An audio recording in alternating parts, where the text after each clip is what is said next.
Hello and welcome to a new video with me. Today, I've prepared a delicious and simple dessert recipe that doesn't take much time to make, and all the ingredients are readily available at home. If you love desserts that combine great taste with a light texture, you're going to love this recipe. Don't forget to subscribe to the channel, hit the like button 3 times, and share the video with your friends so we can reach as many people as possible.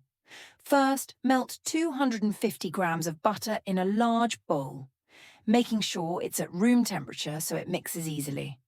Add 100 grams of powdered sugar with a small pinch of vanilla and mix everything together until it's smooth and creamy. Next, crack 1 egg and add it to the mixture, then mix again until the egg is well combined with the butter and sugar.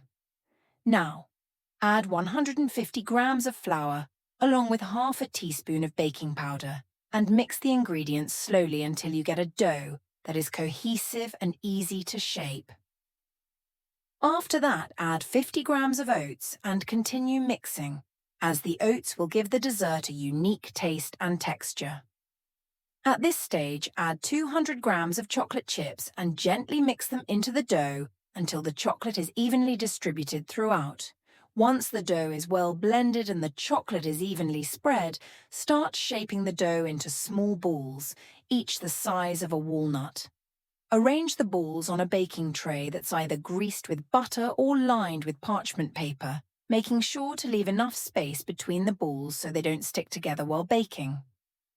Place the tray in a preheated oven at 180 degrees Celsius and bake for about 25 minutes or until the balls are golden around the edges and firm.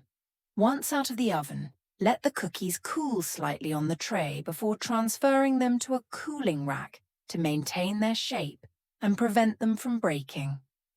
And that's it.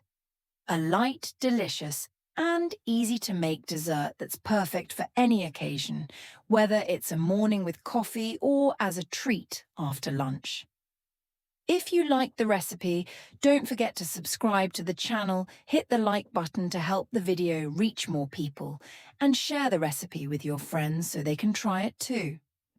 Thank you all for watching and for your continued support, and I'll see you in the next video with a new and delicious recipe.